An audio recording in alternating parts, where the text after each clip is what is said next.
Pastor Roy Gerhardt from Galloway United Methodist Church in Franklin, Pennsylvania, sharing a few words of encouragement to help us follow after Jesus. We're looking at the Ten Commandments in Exodus 20 this week.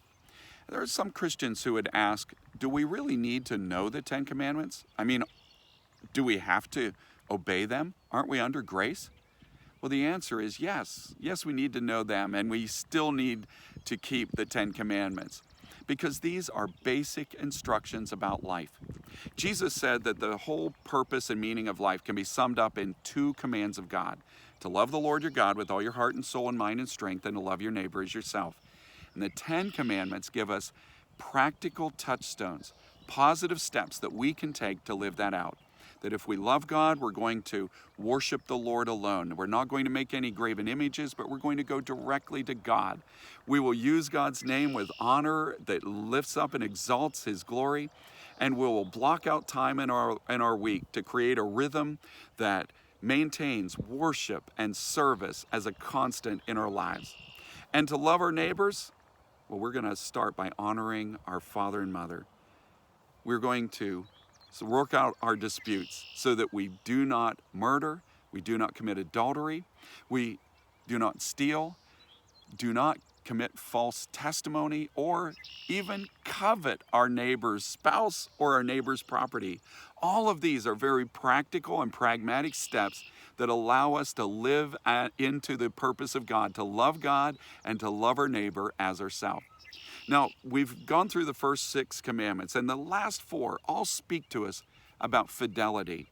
That they say, do not commit adultery, do not steal, do not commit false testimony, and do not covet your neighbor's spouse or property. All of these are about fidelity, to be faithful, to be trustworthy, to be true. And the call for this means that we have to do that in action, but also it says that we need to be people who are faithful and trustworthy right down to our core. That down to the center of our being, we are at peace with God in all of these things. And so the final commandment says, do not covet. That means that you and I cannot set our heart or our affections on things that are not right for us to desire. Whether that's someone else's spouse or a person that we are not to engage in a relationship with sexually, or whether that's to desire our neighbor's property or their position in life.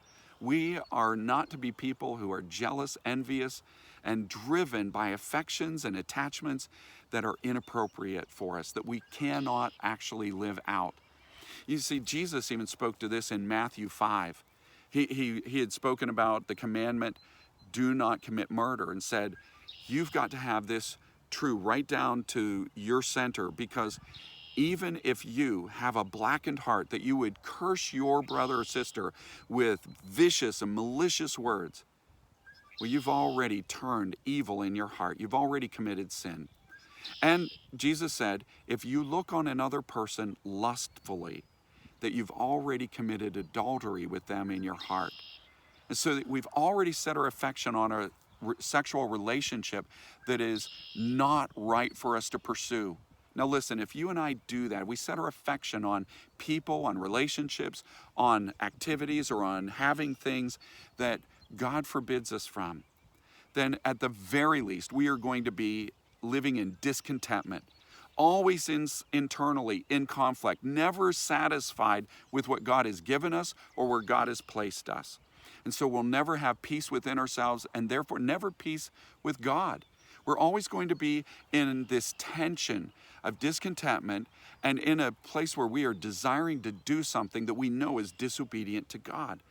And on top of that, we're never going to be at peace with our neighbors. How can we live in love with our neighbor, loving them the way that we want to be loved and treated ourselves, whenever we are setting up our desires for what they have, jealous of where they are at in life? You see, fidelity is more than just a commandment that we should be fearful to break because we may be punished. We need to recognize that fidelity is fundamental to having peace and contentment in life. that it's the place where relationships have a foundation to build on, where we can live in peace and in love with each other.